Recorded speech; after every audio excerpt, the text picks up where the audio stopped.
할렐루야. 금자리, 은자리, 똥자리 참 오랜만에 들어보는 멘트였었는데 또 말씀으로 이 앞에 서게 되는 것은 또 다른 감회를 갖습니다. 사실은 본의되는 교회는 제가 사역하고 섬기는 교회가 아니라 제가 은혜 받는 교회입니다. 하나님께서 특히 본의되는 교회를 통해서 저에게 많은 은혜를 주셨고 또 함께 찬양할 수 있는 기회를 허락하셨고 또 오늘은 또 감사하게도 감히 하나님의 말씀을 전할 수 있는 은혜를 주셔서 몸둘 바를 모르겠습니다. 바로 말씀에 좀 같이 들어가 보도록 하겠습니다. 오늘 읽었었던 본문이 사무엘상 4장과 5장에 있는 그 내용들이 연결되는 내용인데 이 4장과 5장에 있는 내용은 이스라엘 역사 가운데 가장 치욕스러운 부끄러운 역사를 가지고 있는 것을 기록하고 있습니다.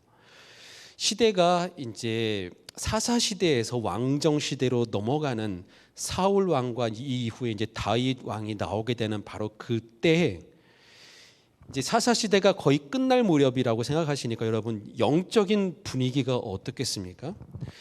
이제 가나안 땅에 정착해서 살고 있는 이스라엘 백성들이 시간이 흘렀는데 시간이 흐르면 흐를수록 점점 하나님 앞에 가까이 나아가고 예배가 깊어지고 성령 충만해지고 말씀이 살아 역사하는 곳이 되어야 할 그 땅이 정반대로 되어가고 있습니다. 시간이 흐르면 흐를수록 하나님을 점점 잊어가고 있고 이들이 이 이전에 광야 생활을 할 때 유목 생활 그 먼지 풀풀 나는 그것을 맨날 걸어다니던 그때에 비해 가나안 땅에 정착하고 살게 되면서 모든 것을 다 누리면서 살게 된 이때는 오히려 그것이 영적으로 점점 타락하게 되고 하나님을 찾지 않을 만한 이유가 점점 많아지는 안 찾아도 잘 살게 되어지는 그때가 되다 보니까 영적인 굉장히 심각한 위기가 찾아오게 되고 그래서 하나님은 거기에 메시지를 전하시려고 정치적으로 군사적으로 큰 어려움 가운데 이들이 이제 이 어려움을 겪으니까 그제서야 하나님 우리를 살려주십시오, 우리를 도와주십시오 하게 되는 이것이 굉장히 계속 반복되는 사사기와 또 왕정으로 넘어가서 이것이 계속 반복되는데 그때 아주 큰 도구로 쓰임을 받았던 것 중에 하나가 블레셋이었습니다. 이제 블레셋이 또 이스라엘을 쳐들어왔습니다. 이스라엘 백성들 가운데는 더 이상 저 블레셋의 등살에 못 살겠어요. 왜 이렇게 저 블레셋은 자꾸 우리를 쳐들어오고 자꾸 우리를 괴롭히게 하고 호시탐탐 우리를 노리고 그래서 이제는 안 되겠다. 이제는 우리가 치자. 우리가 먼저 치자 해가지고 군대를 모으고서 블레셋에게 전쟁을 걸었는데 블레셋 사람들은 원래 전쟁에 특화되어 있는 그리고 전쟁에 굉장히 많은 오랜 시간 훈련이 되어 있는 사람들이 워낙 많았기 때문에 역시나 이스라엘의 패배로 또 끝나게 됩니다. 그래서 이제 이스라엘 백성들 가운데 이걸 가지고 고민을 하는 거예요. 도대체 우리는 왜 질까? 저들은 하나님을 모르는 백성들인데 저들은 왜 이렇게 강력하고 우리는 왜 하나님의 백성들인데 우리는 맨날 질까? 그러다가 그 중에 아마 어떤 누군가가 이런 제안을 했었던 것 같습니다. 우리가 지금 이 전쟁에서 패한 이유는 이 전쟁에 나오려고 너무 급히 서두르고 나오다 보니까 사람 모으는 데만 급급했지 정작 중요한 것을 안 갖고 왔어. 그게 뭐냐면 하나님이야. 하나님을 안 모셔왔어. 하나님 모시고 와야지. 하나님 어떻게 모시고 오는데 하나님의 궤 있잖아. 하나님의 궤를 가지고 오자. 하나님의 궤를 가지고 와서 이 전쟁의 맨 앞에 놓으면 하나님이 싸우실 거야. 그럼 우리는 이길 거야. 여러분 굉장히 멋진 표현인 것 같죠. 그래서 이제 이들은 이 전쟁에서 패배한 이유를 언약궤 없이 나갔기 때문이라고 해석하고 이제 가서 제사장들이 언약궤를 가지고 와서 메고 와서 이 전쟁의 맨 앞에 나가게 됩니다. 그런데 있을 수 없는 일이 벌어집니다. 자, 먼저 우리 사무엘상 4장 3절 말씀을 같이 한번 읽어볼까요? 4장 3절 시작. 백성이 진영으로 돌아오매 이스라엘 장로들이 이르되 여호와께서 어찌하여 우리에게 오늘 블레셋 사람들 앞에 패하게 하셨는고 여호와의 언약궤를 실로에서 우리에게로 가져다가 우리 중에 있게 하여 그것으로 우리를 우리 원수들의 손에서 구원하게 하자 하니 여호와의 언약궤로 말미암아 우리의 원수들의 손에서 우리를 구원하게 하자 하고서 갖고 왔어요. 그런데 언약궤를 가지고 왔는데 그런데도 전쟁에서 패하는 거예요. 지켜주고 승리를 지켜줄 줄 알았던, 승리를 가져다 줄 줄 알았던 이 언약궤와 상관없이 그것에서 아예 참패를 합니다. 심지어는 가지고 왔던 이 언약궤를 빼앗겨 버려요. 하나님을 빼앗겨 버린 거예요. 여러분, 왜 그랬을까요? 이들은 자신들의 그런 믿음의 표현이라고 해서 언약궤까지 가지고 왔는데 여기에 도대체 무엇이 문제였겠습니까? 가장 심각한 문제 중에 하나는 이때에 이 언약궤는 이스라엘 백성들에게 하나님의 임재와 영광을 나타내는, 하나님을 상징하는 그것이라기보다는 그냥 우리가 요즘 알고 있는, 우리가 쓰고 있는 부적처럼 여겼던 것입니다. 몸에 지니고 다니면 행운을 가져오는 그런 부적쯤으로 된 거죠. 우리가 나는 기독교인이니까 그래도 하나쯤 십자가 목걸이는 있어야 돼 하는 그런 식. 내 차에다가 앞에나 저 뒤에 성경책을 놓고 다니면 교통사고가 안 날 것 같은 그런 믿음. 뭐 이런 식의. 그래서 여호와의 언약궤를 여기 갖다 놓으면 근데 그것으로 자기들이 전쟁에서 무조건 이길 줄 아는. 그런데 그때 하나님의 언약궤는 그들을 지켜주지 않았습니다. 오히려 이 언약궤를 빼앗겨 버리고 블레셋은 언약궤를 전리품으로 획득해서 자신의 나라로 가지고 갑니다. 고대 사람들은요, 전쟁할 때 요즘 우리는 정치, 종교 그리고 경제 이런 것이 다 분리되어 있고 삼권이 분리되어 있고 하지만 고대에는 이 당시에는 모든 것이 다 통합되어 있는, 정치와 종교와 경제와 문화와 법과 모든 것이 하나로 묶여져 있는 그런 때이었기 때문에 전쟁조차도 신들과 함께 싸운다라고 생각을 했었습니다. 그래서 그 전쟁에서 이기면 자신들의 신이 상대방의 신을 이겼다라고 생각하는 것입니다. 우리 옛날 드라마에도 이제 그런 비슷한 모습들이 많이 나오죠. 자신들의 신이 여호와를 이겨서 그 싸움에 진 여호와를 이제 포로로 잡아온 전리품으로 자신들의 신 앞에 가져다가 바치려고 합니다. 이 소식을 들었던 제사장 비느하스의 아내, 이 여인은 참으로 비참하게 이 전쟁에서 자기 남편도 잃어버리고 남편이 전사한 것과 그리고 남편이 메고 갔었던 하나님의 궤를 빼앗겼다라는 이 소식을 듣고서 사무엘상 4장 22절에 이렇게 표현을 합니다. 시작. 또 이르기를 하나님의 궤를 빼앗겼으므로 영광이 여호와 이스라엘에게서 떠났다 하였더라. 하나님의 궤를 빼앗긴 것을 영광이 이스라엘에게서 떠났다라고 표현합니다. 그래서 이들의 생각에는 이제 이스라엘에 하나님은 없다. 하나님이 빼앗겨졌다. 하나님은 여기 없다.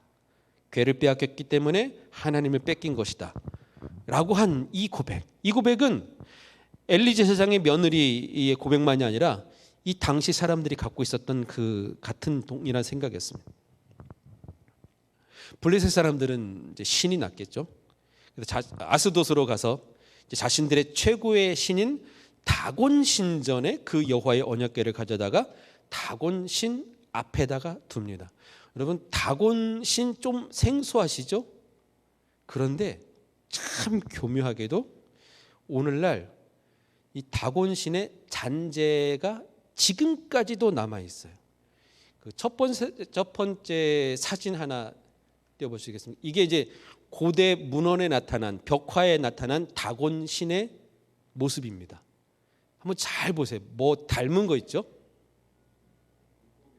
그렇죠. 물고기, 반은 물고기, 반은 사람. 자, 다음 사진. 이거는 이제 그 뒤에 중세 시대에 그려진 모습입니다. 다음 사진. 조금 확대해서 보면 검정색이 아까 그 사진이랑 똑같은 거고, 그거에 확대된 것이 요즘 최근에 로고. 저 회사가 저걸 알고서 했는지 그건 모르겠어요. 그리고 저 회사를 비난하는 것도 아니고 어쨌거나 저 흔적이 아직 남아있는, 지금 적어서 사용하고 있는 것이고, 저 반 사람 반 물고기에서 전래해서 그것을 모티브로 만들어진 동화가 요즘에 이제 연어가 아니라 인어 공주가 요즘 영화로 나와 있기도 하죠. 이제 이것은 그냥 지나가는 이야기고 그 중요한 것이 아니고요. 이 다곤 신을 모시는 신전에 여호와의 언약궤를 그곳에 가져다 놓습니다. 블레셋은 이제 잔치가 벌어졌습니다. 전쟁도 겪고 이제 수많은 전쟁에서 블레셋에게 정말로 사실상 많은 치명타를 입혔던 이스라엘이었거든요. 과거 삼손 같은 존재가 있었을 때는 뭐 엄청난 피해를 입었었죠. 그런데 이제 그들의 그 신을 잡아왔어요. 그러니 이 기쁨이 얼마나 컸겠습니까? 그래서 다곤 신전에 갖다 놓고 자기들은 정말 축제를 즐겼습니다. 네, 문제는 다음날 아침에 벌어졌습니다. 다음날 아침 그 신전이 있는 아스돗의 사람들이 일찍 일어나서 신전에 가보니까 놀라운 광경을 보게 됩니다. 자신들의 신 다곤이 바로 여호와의 언약궤, 저 앞에 갖다 놓은 그 언약궤 앞에 다곤 신이 엎어져 있는 것입니다. 엎드려져 있고 그 얼굴을 아예 땅에 박고 그렇게 있는 것입니다. 누구야? 도대체 누가 이랬어? 혹시 이스라엘 첩자가 와서 그런 거 아니야? 누가 감히 이렇게 신성모독을? 근데 범인은 못 찾죠. 그래서 그들은 어떻게 했냐면 다시 다곤을 일으켜 세워놓습니다. 그리고 언약궤 앞에 오히려 더 단단하게 튼튼하게 잘 세워놓습니다. 문제가 이튿날 또 발생합니다. 우리 4절 한번 같이 읽겠습니다. 4절 시작. 그 이튿날 아침에 그들이 일찍 일어나 본즉 다곤이 여호와의 궤 앞에서 또 다시 엎드려져 얼굴이 땅에 닿았고 그 머리와 두 손목은 끊어져 문지방에 있고 다곤의 몸뚱이만 남았더라. 엎어졌는데 이제는 다시는 못 세우도록 머리가 떨어져 나갔고 두 손목이 떨어져 나가서 떼구르르 굴러가지고 문지방에까지 가 있는, 다곤이 또다시 여호와의 언약궤 앞에 엎드려진 이것을 보고 그들은 완전히 망연자실합니다.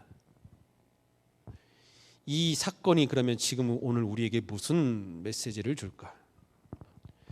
저와 여러분들의 신앙은, 믿음은 지금 우리 이 시대는, 우리 기독교는 여러 방면에서 큰 도전을 받고 있는 위기의 시대입니다.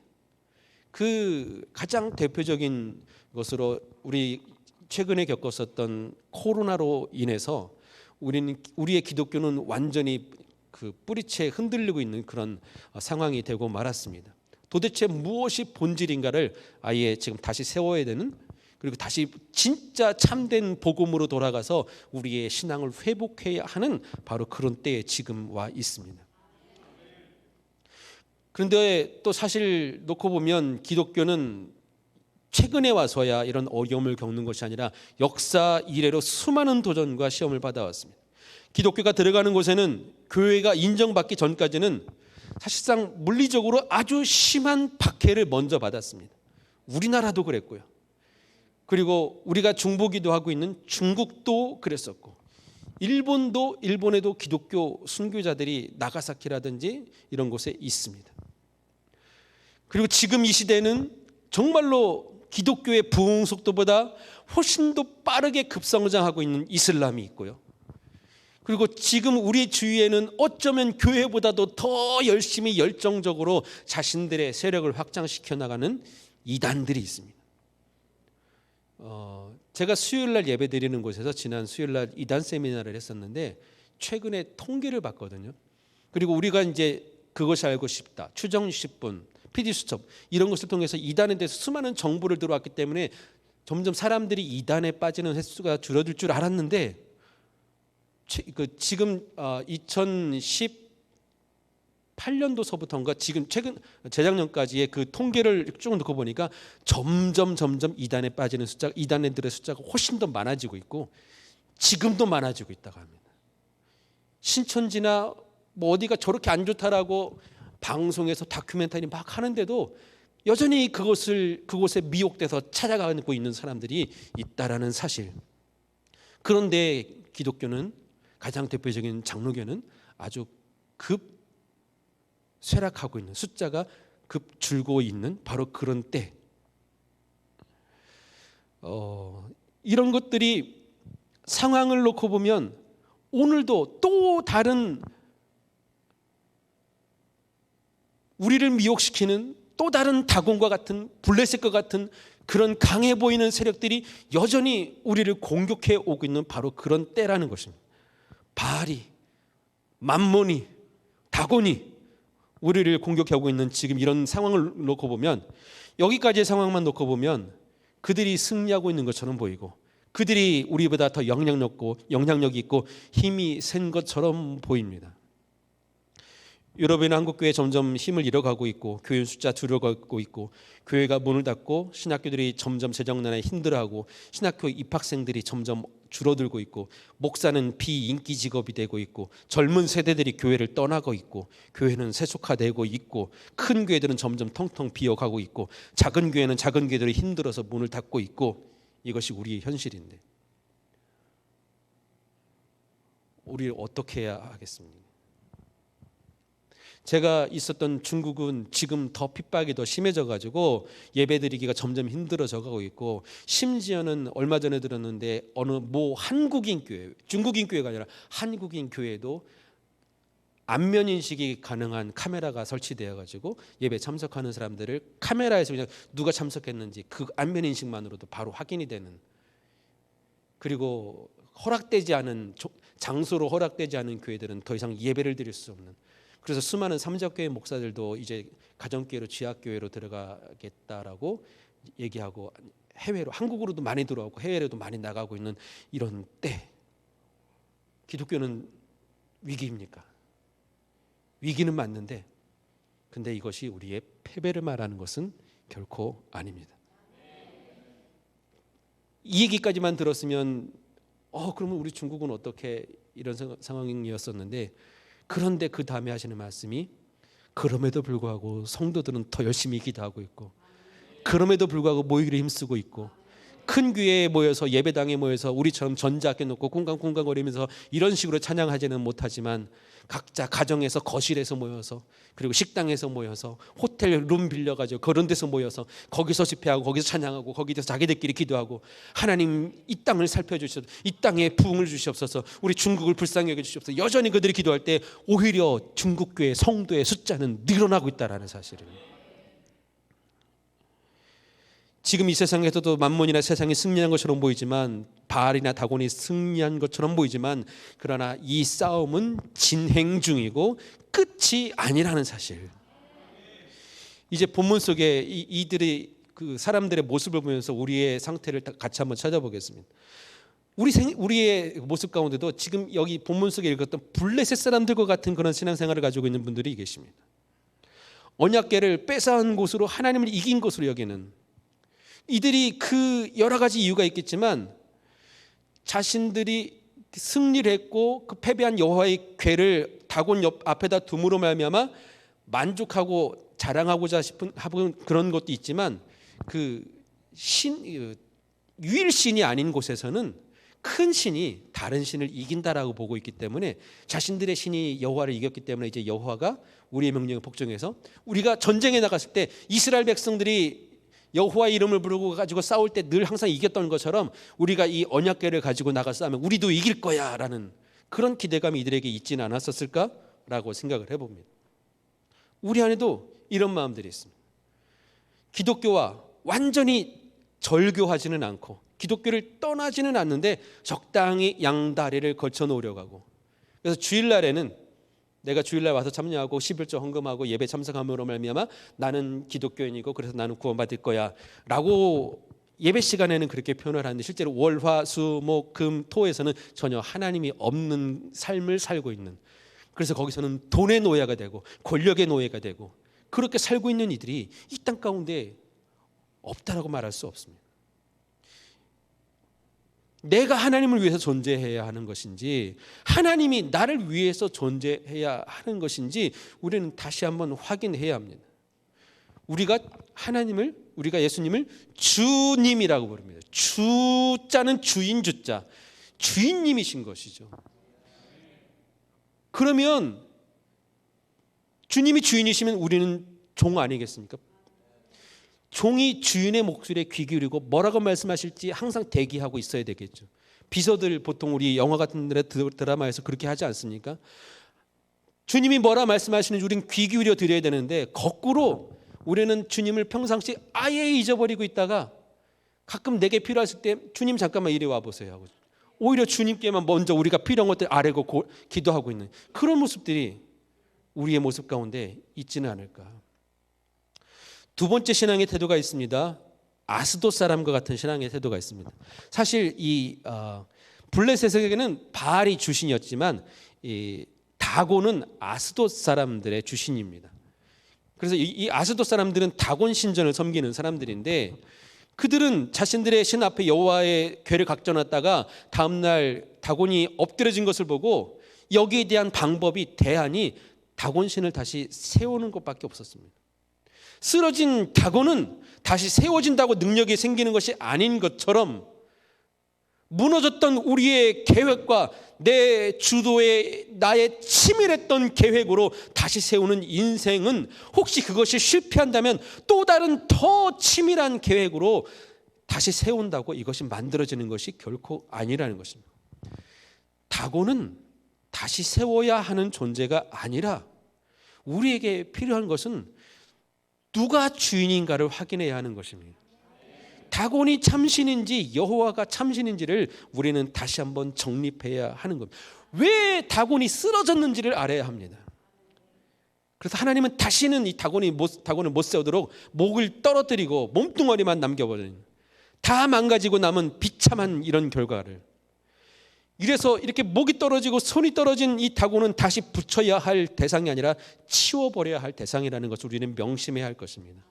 하나님 보시기에 잘못된 것, 하나님 보시기에 가증한 것, 세상의 방법, 우상, 주님 외에 내가 의지했었던 것, 내 내면에 이런 우상들은 다시 잘 포장해서 잘 세워야 되는 것이 아니라 치워버려야 하는 것입니다. 하나님 외에 그 어떤 것들도 내가 의지했던 것들은 치워야 하는 것입니다. 그리고 하나님 앞에 온전히 서야 할 줄로 믿습니다. 사실은 이 세 번째 이스라엘의 태도를 말씀하고 싶어서 오늘 이 본문을 가지고 왔습니다. 이스라엘이 왜 싸움에서 참패를 했고 왜 언약궤를 빼앗겼겠습니까? 우리 4장 3절 다시 한번 우리 한번 좀 읽어볼까요? 4장 3절 시작.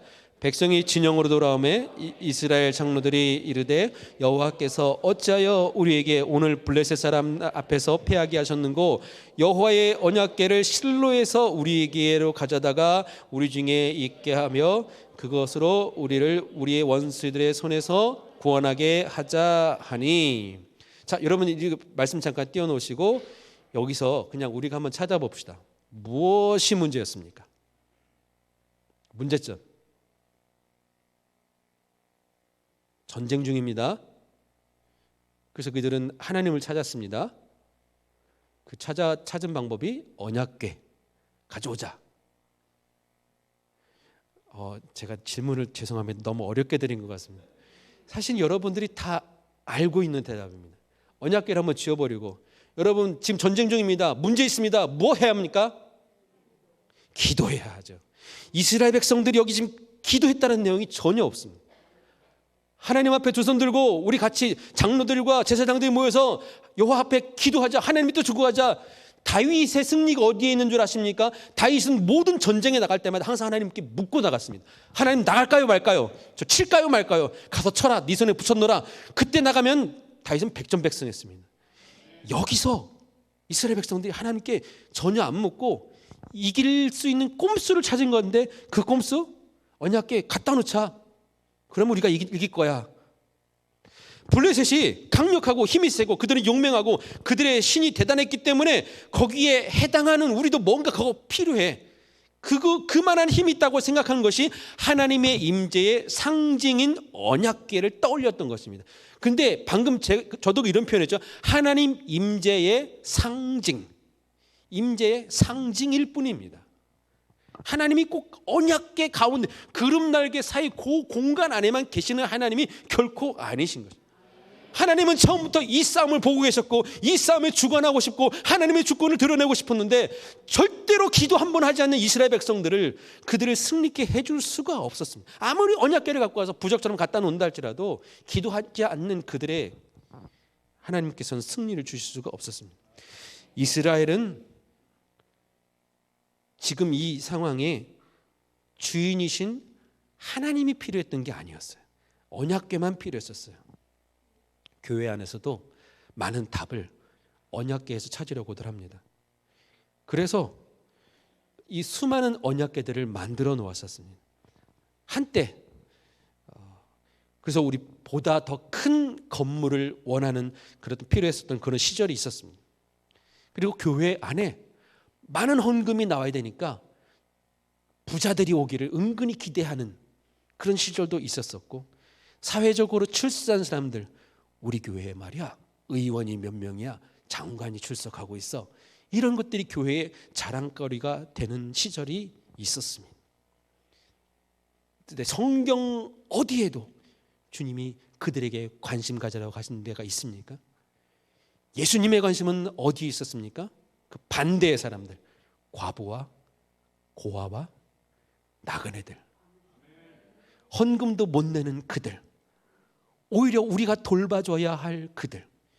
지금 이 시대에도 그런 수많은 사람들이 있는데 우리는 그보다 화려한 이들을 내심 기대하고 찾고 있었던, 이런 언약궤를 찾고 있었던, 이제는 사실상 또 교회의 가장 큰 힘을 발휘하는 것 중에 하나가 재정이죠. 돈, 헌금 액수, 그것으로 말미암아 교회의 사역이 좌우되고 있는 그런 시절을 우리가 겪었기 때문에 하나님은 우리를 뒤흔드시려고 아니야 그거 아니었어라고, 어쩌면 우리에게 말씀하시고자 하는 그 메시지가 코로나가 아니었을까.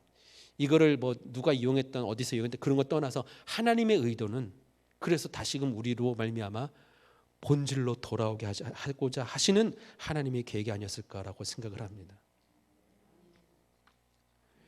사람들은, 이스라엘 백성들은 그런 것으로 교회가 유지될 것이라고 생각했습니다. 그런 교회는 영원할 것이라고 생각했습니다. 언약궤만 있으면 됐다라고, 기도하지 않고 그냥 언약궤만 갖다 놓는 것으로, 집 안에 말씀 구절을 붙여 놓는 것만으로 우리 집은 하나님이 지켜주실 것이라고 생각하고, 정작 그 안에서는 말씀을 묵상하고 기도하고 찬양하는 그런 시간이 없고 액자로 된 말씀만 있다면 우리는 그것이 언약궤가 아닐까라고 다시 한번 생각해 봐야 합니다. 그렇다고 때라는 말씀은 아니고, 기왕에 걸려져 있는 말씀은 오히려 암송하고 자꾸 되뇌이고, 하나님 저렇게 되도록 우리 가정을 지켜주시옵소서 기도하고. 이스라엘 백성들은 말씀하시는 하나님이 아니라 눈에 보이는 언약궤만을 의지했습니다. 그러나 그것은 거짓입니다.